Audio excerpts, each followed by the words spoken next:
Hai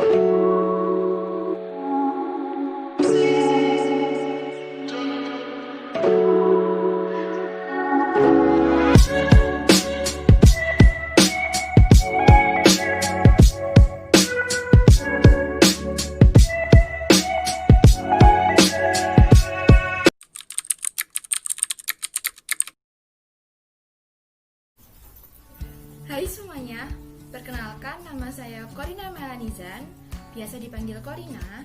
Saat ini saya berstatus sebagai mahasiswa semester 1 Fakultas Kesehatan Masyarakat Universitas Jember.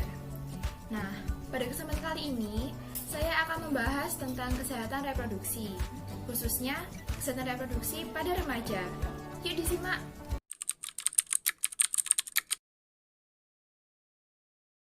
Pertama-tama kita akan mengulas tentang apa sih kata reproduksi itu, apa arti dari kata reproduksi itu. Nah, kata reproduksi terdiri dari dua kata, yaitu re dan produksi. Re memiliki arti kembali, dan produksi memiliki arti menghasilkan atau membuat. Sehingga kata reproduksi memiliki arti suatu proses kehidupan manusia dalam menghasilkan keturunan demi kelestarian hidup. Dari ulasan artian kata reproduksi tadi, dapat kita ambil kesimpulan bahwa kita sebagai makhluk hidup pasti membutuhkan proses reproduksi. Hal ini agar kita mendapatkan keturunan, sehingga rantai kehidupan akan terus berlanjut. Dalam proses penyambungan rantai kehidupan, penting bagi kita memiliki prinsip bahwa generasi setelah kita harus memiliki kualitas yang lebih baik dari kita. Salah satu cara yang dapat kita lakukan dan generasi-generasi kita lakukan agar memiliki kualitas yang lebih baik adalah dengan menjaga kesehatan reproduksi. Nah, jadi pengetahuan tentang kesehatan reproduksi ini sangat penting, baik bagi kita dan baik bagi generasi-generasi penerus kita.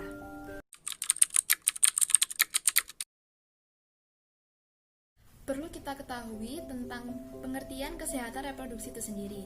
Nah, menurut Konferensi Internasional Kependudukan dan Pembangunan pada tahun 1994, kesehatan reproduksi memiliki arti keadaan sejahtera, baik fisik, mental, dan sosial, yang utuh dalam segala hal yang berkaitan dengan fungsi, peran, dan sistem reproduksi.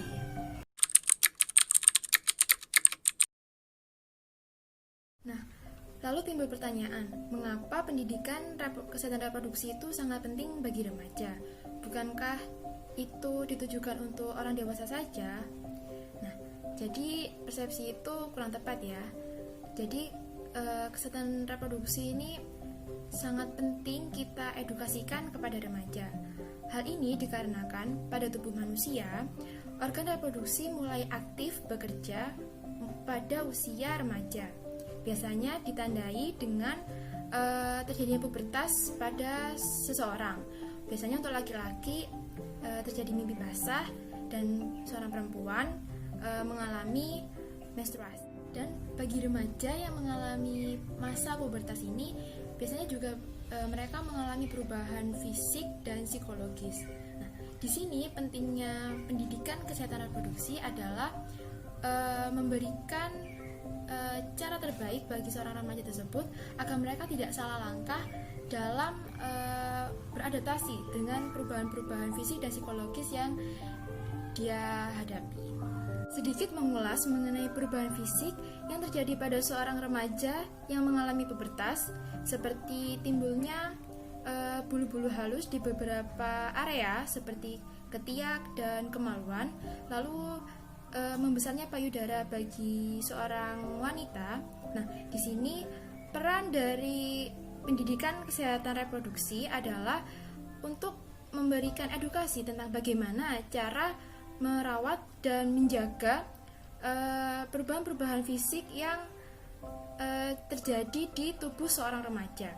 Hal ini agar remaja tidak salah dalam menjaga dan merawat tubuhnya yang mengalami perubahan fisik tersebut.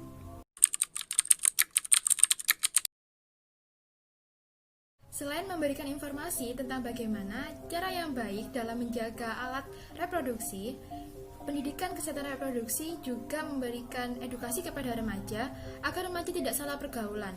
Nah, di sini pergaulan yang dimaksud adalah pergaulan seks, sehingga remaja bisa menentukan mana pergaulan yang sehat dan mana pergaulan yang tidak sehat. Nah, perlu ditegaskan kembali bahwa pendidikan kesehatan reproduksi pada remaja itu bukan ditujukan untuk mengajarkan mereka tentang hubungan seks, namun memberikan pengetahuan tentang upaya yang perlu mereka tempuh untuk menjaga kesehatan reproduksi mereka.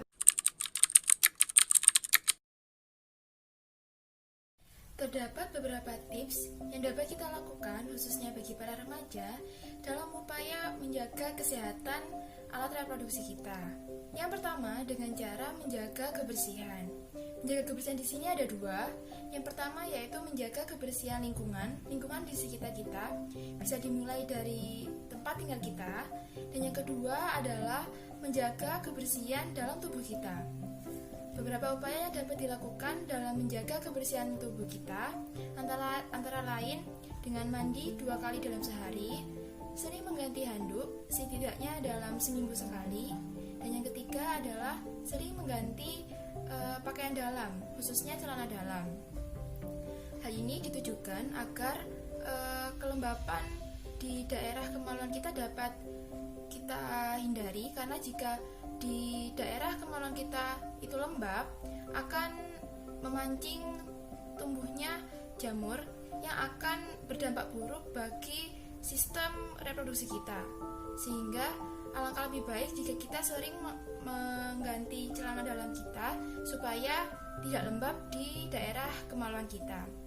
Berikutnya ada tips khususnya bagi perempuan yang mengalami menstruasi, yaitu dengan sering mengganti pembalut setidaknya dalam 4 jam sekali. Hal ini bertujuan agar efek samping dari penggunaan pembalut dapat kita hindari. Selain menjaga kebersihan, upaya yang dapat kita lakukan dalam menjaga alat reproduksi antara lain makan makanan yang sehat, hindari merokok, hindari mengonsumsi alkohol, istirahat yang cukup dan kelola stres dengan baik, dan yang terakhir adalah menghindari seks bebas. Pemaparan dari saya tentang edukasi kesehatan reproduksi bagi remaja. Semoga apa yang telah saya sampaikan dapat bermanfaat. Dan mohon maaf bila ada kesalahan. Terima kasih dan sampai jumpa.